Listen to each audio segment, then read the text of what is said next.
semangat dari seleksi nasional penerimaan mahasiswa baru ini adalah memang akuntabel, ya, transparansi dan berkeadilan. Itu semangat yang terus kita perjuangkan, kita lakukan. Lanjut, Mas. Fungsi dan tujuan saya kira sama, ya. Ini jelas memberi ruang kepada seluruh anak-anak kita dari seluruh Indonesia, Sabang sampai Merauke. Mereka berkesempatan untuk masuk ke perguruan tinggi negeri dimanapun mereka berada dan tidak perlu datang ke tempat perguruan tinggi yang akan mereka tuju. Dari mana saja mereka bisa ikut ujian. Lanjut, Mas.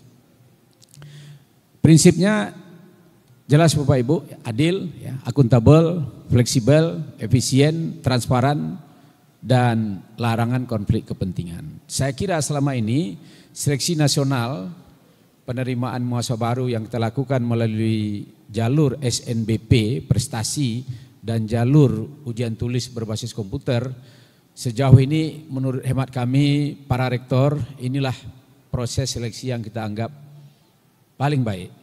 Sehingga banyak hasil-hasil tes yang diperoleh dari hasil UTBK ini dijadikan bagi berbagai perguruan tinggi sebagai dasar untuk menentukan atau proses seleksi dan berbagai macam kepentingan yang mereka gunakan untuk mendapatkan, ya, informasi yang valid terhadap kemampuan anak-anak kita yang mengikuti seleksi melalui secara nasional ini. Lanjut, Mas. Terkait dengan kuota, Bapak dan Ibu, ini tidak berbeda, ya, dengan tahun sebelumnya. Kita tetap menggunakan 3 skema penerimaan, seleksi nasional berbasis prestasi, ini berdasarkan nilai akademik, ya, atau nilai akademik dan prestasi lainnya yang ditetapkan oleh PTN masing-masing. Kemudian dari sisi pembiayaan ini semuanya free, ditanggung oleh pemerintah, ya, untuk jalur seleksi nasional berbasis prestasi. Kuota minimum ini 20%. Ya. Jadi ini diberikan juga kebebasan kepada perguruan tinggi. Ya. Ada yang menerapkan 30% melalui jalur undangan ini, ada yang menerapkan 20%. Tapi minimum 20% mereka ambil, wajib diambil dari SNBP. Kecuali perguruan tinggi badan hukum. Ya. Mereka dibatasi SNBT-nya minimum 30% dan seleksi mandirinya maksimum 50% bagi yang badan hukum. Ada 20 perguruan tinggi negeri badan hukum, 21 bersama UT. Ya. Kemudian skema yang kedua SNBT, seleksi nasional berbasis tes.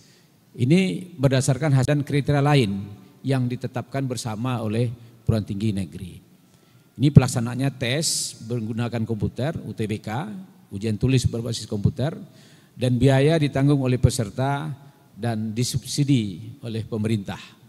Kuota minimum 40%. Jadi inilah Bapak Ibu, selama ini menurut hemat kawan-kawan rektor, yang masuk melalui jalur SNBT inilah yang paling dianggap bisa melakukan proses seleksi secara fair. Memang tergantung kepada individunya. Ya. Nah, maka itu kuotanya kita harapkan semakin banyak, ya, maka itu ditetapkan 40% minimum. Kemudian jalur mandiri, ini dapat menggunakan nilai UTBK. Ya, jadi berbagai perguruan tinggi memanfaatkan nilai UTBK bagi yang lulus yang ikut tahun 2024 tentunya. Ya. Bagi yang tahun 2023, 2022 yang ikut jalur mandiri itu juga ada dilaksanakan berbasis tes oleh PTN masing-masing. Karena jalur mandiri ini itu diserahkan sepenuhnya kepada PTN, tapi tetap menggunakan rambu-rambu yang ditetapkan berdasarkan Permendikbud nomor 62 tahun 2023.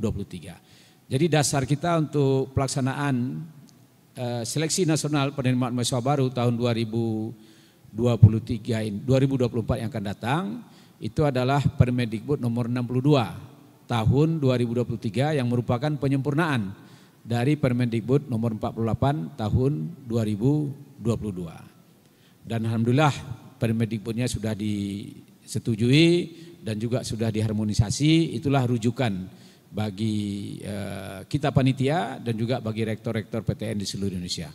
Lanjut, Mas.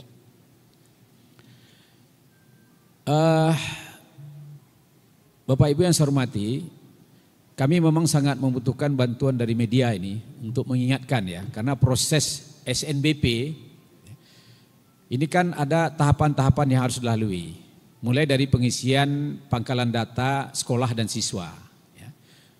Pendaftaran SNBP tahun 2024 itu harus membuat dan memiliki akun SNPMB bagi yang belum, bagi sekolah-sekolah yang belum. Ya. Jadi bagi sekolah yang sudah punya akun seleksi nasional penerima mahasiswa baru, itu tidak perlu membuat akun baru. Ya. Dan ini untuk semua sekolah. Ya. Jadi pengisian PDSS ini dilakukan oleh sekolah. Dan ini menjadi kata kunci bagi pendaftaran SNBP tahun 2024 dan pendaftaran UTBK SNBT tahun 2024. Ya, jadi kita harapkan bantuan dari teman-teman media untuk mengingatkan, ya, mensosialisasikan, membantu, menyampaikan kepada masyarakat terhadap pentingnya pengisian data PDSS ini. Jadi karena sekolah tidak mengisi, akhirnya anak-anak dirugikan. Ya. Termasuk juga registrasi akun SNPMB sekolah, ya. Dan registrasi akun SNPMB untuk SNPMB untuk siswa. Jadi kejadian tahun yang lalu lebih 1.200 sekolah-sekolah tidak melengkapi data PDSS-nya secara penuh. Akhirnya ya dengan berbagai pertimbangan terjadi pemunduran, ya. Atau bukan pemunduran, tapi kita terpaksa merubah, ya, memberikan waktu kembali untuk masyarakat melengkapi ini. Padahal ya, ini sudah disosialisasikan jauh-jauh hari. Jadi kami mohon betul kepada teman-teman media ini untuk mengingatkan, ya, kepala dinasnya, ya, kepala sekolah. Ini kata kuncinya di kepala sekolah. Kadang-kadang ada kepala sekolah yang tidak konsen betul dengan ini. Tapi setelah ternyata anak-anaknya tidak bisa mendaftar di PNBP, SNPMB, BP, Seleksi Nasional Berbasis Prestasi, baru mereka ribut-ribut. Mengadu ke Dinas Pendidikan. Mereka sampaikan, kami sudah lengkap mendaftar Pak. Semuanya sudah kami isi. Padahal kita punya data di sini. Ternyata mereka yang menyatakan lengkap itu setelah ditelusuri ada tinggal 1 orang siswanya tidak dilengkapi datanya. 200 siswanya misalnya dari sekolah itu bisa berhak untuk masuk SNBP. Tapi karena gara-gara 1 orang, ketika dia submit, tidak dia finalisasi pendaftaran itu. Akhirnya semuanya dirugikan. Nah, tapi alhamdulillah kementerian tentu tidak mau merugikan masyarakat. Ya. Diambillah kebijakan, diberikan kesempatan. Tapi ini kan menjadi persoalan bagi kita Bapak Ibu. Dan itu cukup besar jumlahnya. Oleh sebab itu terkait dengan PDSS ini kami mohon betul bantuan kawan-kawan media untuk mengingatkan, gitu, membantu mengingatkan. Dan kami juga dari masing-masing rektor PTN mereka punya petugas Bapak Ibu. Ya. Biasanya kita di daerah-daerah itu masing-masing dekan itu ditugaskan ke daerah mensosialisasikan ini agar memang masyarakat tidak dirugikan. Nah, itulah perjuangan kita untuk memberikan kesempatan mereka ikut. Lanjut Mas. Nah, ini sedikit deskripsi tentang pangkalan data sekolah dan siswa di Seleksi Nasional Berbasis Prestasi tahun 2024. Ini sebenarnya tidak jauh berbeda, ya. Hanya perbedaannya mungkin dari sisi kurikulum, ya. Kalau fungsi PDSS ini jelas, ini merupakan basis data yang berisikan rekam jejak kinerja sekolah dan nilai rapor siswa yang eligible untuk mendaftar. Ya, jadi tidak bisa sembarang sekolah saja. Termasuk pondok-pondok pesantren, ya mereka juga harus, misalnya ada madrasah dan sebagainya, ya. Nah, ini mereka juga harus punya harus mendaftar di pangkalan data sekolah dan siswa ini. Hanya terkait dengan kurikulum, ya PDSS ini akan mengakomodasi kurikulum nasional 2006 KTSP dan kurikulum 2013 sistem paket dan SKS, ya, serta kurikulum merdeka. Ya. Kemarin kita baru saja mendengar mendengarkan laporan dari hasil PISA Indonesia, ya. Kita cukup bangga juga ada kenaikan signifikan saya kira. Saya kira itu tidak terlepas dari kebijakan Merdeka Belajar Kampus Merdeka dari Kemendikbud, ya. Ada kenaikan angka PISA yang yang selama ini kita bertahan di 10 terbawah, ya. Sekarang mulai beranjak. Tentu ini tidak mudah Bapak Ibu. Ya, nah, inilah salah satu kebijakan kementerian yang kami anggap ini sebuah keberhasilan dari program Merdeka Belajar Kampus Merdeka. Kemudian pengisian PDSS dilakukan oleh sekolah dan kebenaran data yang diisikan menjadi tanggung jawab kepala sekolah. Ya, nah, maka itu saya dulu pernah menyampaikan ke kepala dinasnya, karena di Sumatera Barat ketika itu ada 8 sekolah tidak melengkapi datanya, yang mereka mengklaim diri sudah mendaftar. Kemudian kita paparkan, saya minta data ke panitia pusat, kita berikan. Nah, baru dia sadar bahwa memang dia salah. Ya. Nah, sebelumnya dia menyalahkan panitia pusat, mengkomplain diri sudah lengkap dan sebagainya. Ya. Karena ini semua berbasis sistem, jadi semua rekam jejak digitalnya itu ada di kita. Nah, oleh sebab itu ini PDSS ini sangat penting, bukan hanya di SNBP tapi juga di SNBT. Kurikulum nasional, sekolah yang tidak menggunakan kurikulum nasional tidak diperkenankan mendaftar di PDSS. Ya. Nah, silakan lanjut Mas. Ya, ini ketentuan umum SNBP dilakukan berdasarkan hasil penelusuran prestasi akademik dengan menggunakan rapor serta prestasi akademik non-akademik siswa, prestasi akademik maupun non-akademik siswa yang dinilai adalah 3 prestasi terbaik. Ya. Kemudian sekolah yang mengikutkan siswanya dalam SNBP harus mempunyai nomor pokok sekolah nasional. Jadi sekolahnya harus terdaftar, punya NPSN, ya, dan mengisikan rapor siswa yang eligible di PDSS dengan lengkap dan benar, Bapak Ibu. Ya. Yang kejadian itu banyak mengisi tapi tidak lengkap, sehingga tidak bisa difinalisasi. Ya. Sekolah harus memiliki akun SNPMB sekolah untuk pengisian PDSS dan siswa harus memiliki akun SMPMB siswa untuk pendaftaran SNBP, registrasi akun SMPMB sekolah dan registrasi akun SPMB siswa dilakukan di portal SMPP. Saya kira informasi lengkap ini kan sudah ada di kanal YouTube juga, ya. Lanjut, Mas. Nah, ini yang ketentuan tambahan, ya.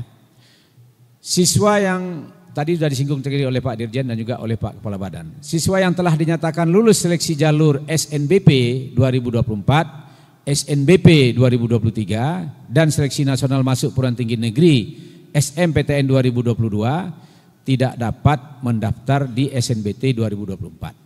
Sebenarnya ini sama dengan tahun yang lalu. Ya. Untuk yang lulus melalui jalur prestasi. Ya. Seleksi nasional baru prestasi, ini yang undangan. Ya, yang jalur undangan. Nah, ini yang baru. Siswa yang dinyatakan lulus seleksi jalur SNBP 2024 ya, tidak dapat mendaftar seleksi jalur mandiri di PTN manapun. Ini yang baru. Jadi tolong ini kita sama-sama menyampaikan kepada siswa, terutama dalam dia mengisi pilihan di jalur prestasi. Kalau dia hanya ingin masuk di satu prodi A sesuai dengan passionnya, minat bakatnya, ya ambil A itu. Tapi kalau dia ingin coba-coba, biarlah saya coba nanti pilihan kedua. Ternyata lulus dia pilihan kedua. Kemudian tidak diambil. Kalau dulu masih bisa dia ikut mandiri. Kalau sekarang tidak bisa dia ikut mandiri. Kenapa kita lakukan ini? Untuk menekan angka yang mendaftar ulang di SNBP itu bisa meningkat. Supaya hak-hak anak-anak kita yang seharusnya masuk, mereka bisa masuk. Ya. Jadi kan sangat sayang sekali mungkin kawan-kawan media. Sudah diterima, tidak diambil. Padahal banyak yang antri, yang memang membutuhkan masuk ke negeri, ya, karena biaya murah misalnya. Ya. Nah, inilah yang dipikirkan oleh kementerian dan panitia. Nah, jadi ini yang baru. Ya, ini salah satu yang baru. Artinya kalau ini khusus SNBP, ya, yang jalur prestasi. Jadi betul-betul dia memikirkan pilihan keduanya. Kalau dia seandainya lulus nanti di sana, kalau tidak diambil, dia nggak bisa masuk kemana-mana lagi. Nah, oke, lanjut. Mas. Kemudian persyaratan sekolah, saya kira ini sama dengan tahun yang lalu, ya. Tentu yang punya nomor pokok sekolah nasional, kemudian yang akreditasi A ini dapat mendaftar yang 40% terbaik di sekolahnya khusus untuk SNBP. Ya, khusus untuk seleksi nasional berbasis prestasi atau jalur undangan. Dan akreditasi B 25% terbaik di sekolahnya, dan akreditasi C dan lainnya 5% terbaik di sekolahnya. Kemudian yang ketiga, wajib mengisi PDSS. Mengisi pangkalan data sekolah dan siswa. Data siswa yang diisikan hanya yang eligible sesuai dengan ketentuan. Ya, itu ada di portal SNPMB tahun 2024 yang sudah di launching juga. Ya, itu bisa dikunjungi nanti oleh masyarakat dan juga oleh teman-teman media. Silakan, lanjut, Mas. Persyaratan pendaftar siswa yang eligible saya kira sama ya dengan tahun-tahun sebelumnya. Ya, bisa dilihat juga nanti. Supaya nanti tanya jawabnya bisa lebih banyak nih. Lanjut, Mas. Nah, ini sedikit ketentuan pemeringkatan siswa. Ya. Pemeringkatan siswa dilakukan oleh sekolah dengan memperhitungkan nilai rata semua mata pelajaran semester 1 sampai dengan semester 5. Ya. Sekolah dapat menambahkan kriteria lain berupa prestasi akademik dalam menentukan peringkat siswa bila ada nilai yang sama. Ya, pada sekolah implementasi kurikulum merdeka. Kriteria lain dapat menggunakan capaian siswa dalam proyek penguatan profil pelajar Pancasila. Ya, ini juga diberikan otonomi. Jumlah siswa yang masuk dalam pemeringkatan sesuai dengan ketentuan kota akreditasi sekolah seperti yang tadi. Yang A 40%, yang B 25%, yang C dan yang lainnya 5%. Artinya yang lulus di tahun itu di sekolahnya, yang terbaik di ranking nanti oleh sekolahnya. Hanya 40% terbaik untuk akreditasi A yang bisa mendaftar ikut di seleksi nasional jalur prestasi. Lanjut, Mas. Ini tahapan SNBP, ya. Saya kira tidak berbeda, ya, tidak berbeda dengan tahun sebelumnya, sama pengumuman kota, registrasi akun SNPMB sekolah, ya. Setiap sekolah wajib membuat akun SNPMB sekolah melalui portal SNPMB. Kemudian registrasi akun SNPMB siswa, wajib bagi siswa kelas terakhir melalui portal SNPMB, pemeringkatan siswa, pengisian PDSS, mendaftar ulang, pengumuman SNBP, seleksi jalur SNBP berdasarkan kriteria yang ditetapkan oleh masing-masing PTN. Tapi ini juga kita samakan secara nasional. Ya, ada POB-nya, pedoman operasional pelaksanaannya. Menggugah portofolio, ya, kemudian memilih program siswa dapat memilih 2. Untuk SNBP Bapak Ibu. Ya. Dapat memilih 2, tapi hati-hati. Jangan setengah-setengah pilihan 2-nya. Kalau lulus dia pilihan 2 itu wajib diambil. Kalau tidak dia tidak bisa mendaftar di jalur tes dan juga di jalur mandiri. Ini yang baru. Ya. Kalau dulu di jalur tes saja nggak bisa mendaftarnya. Jalur mandiri mereka masih bisa ikut. Kalau sekarang tidak boleh sama sekali. Kalau sudah lulus melalui jalur undangan, karena ini juga terkait dengan sekolah, ya, legalitas sekolah, ya, dan juga akan membuat nama sekolah akan jelek nanti. Ya. Lanjut. Kemudian pilihan program studi di SNBP, nah, setiap siswa yang eligible diizinkan untuk memilih program studi di PTN. Setiap siswa dapat memilih 2 program studi dari 1 PTN atau 2 PTN. Boleh. Jadi di PTN itu dia pilih 2 boleh. Jika memilih 2 program studi, salah satu harus berada di PTN pada provinsi yang sama, ya, dengan SMA atau MA SMK asalnya. Jika memilih 1 program studi, dapat memilih PTN yang berada di provinsi manapun. Dapat, ya, boleh tidak. Ya. Lanjut. Ini untuk yang memilih olahraga dan seni. Ya. Jadi bagi peserta memilih program studi bidang seni dan olahraga, wajib mengunggah portofolio. Ya. Ketentuan tentang portofolio ini bisa dilihat di halaman web SNPMB. Terdapat 11 jenis portofolio yang berlaku untuk SNBP dan SNBT. Ya. untuk pilihan olahraga, seni tari, seni musik, seni kerawitan, etnomusikologi, seni rupa, desain dan kriya, teater dan fotografi, film televisi, seni pendalangan, senatasi dan lain-lain. Ya. Ini wajib nanti untuk 11 jenis portofolio yang berlaku untuk SNBP dan SNBT. Lanjut Mas. Saat ini ya, ruang lingkup SNPMB itu yang ikut di kita, yang bergabung di PTN Negeri, ada 76 PTN akademik. Ya. Saya, Bu Rina dan Pak Edward Golo ini mewakili perguruan tinggi akademik. Ya. Pak Ahmad Taqwa dan Pak Ali Ridho ini mewakili vokasi. Ada 43 PTN vokasi dan ada 24 PT KIN, Perguruan Tinggi Keagamaan Islam Negeri, yang memang mereka punya prodi umum yang izinnya dikeluarkan oleh Kementerian Dikbud. Ya. Mereka bergabung dengan kita, sudah 24. Jadi tahun ini bertambah dibandingkan tahun yang lalu, ya, bertambah 7 ya, PTN baru. Kemudian ada 5 program vokasi dan program akademik, ada 585 diploma 3, kemudian 604 diploma 4 sarjana terapan dan 3.417 sarjana. Lanjut Mas. Ya.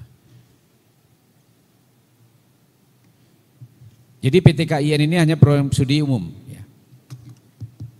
Kemudian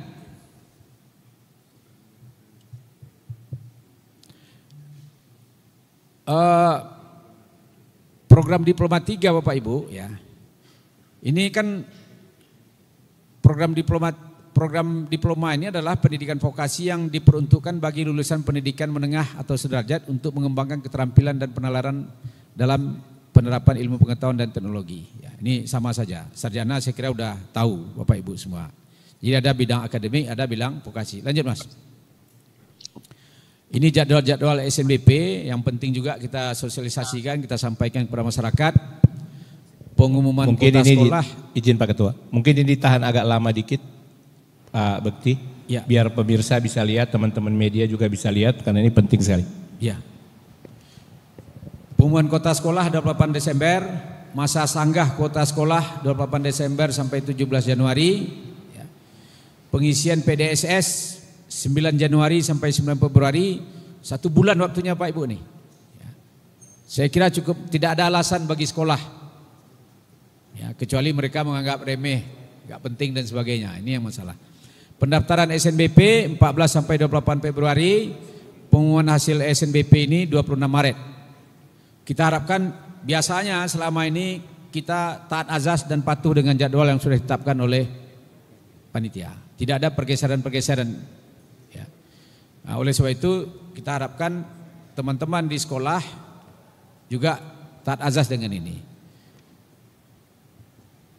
Jadi seluruh kegiatan pada hari yang sudah ditentukan akan diakhiri pukul 15.00. Jadi nanti pengumuman kota sekolah itu, masa sanggah kota sekolah itu 28 Desember sampai 17 Januari sampai 2024. Jadi 17 Januari jam 15.00. Ya. Lanjut.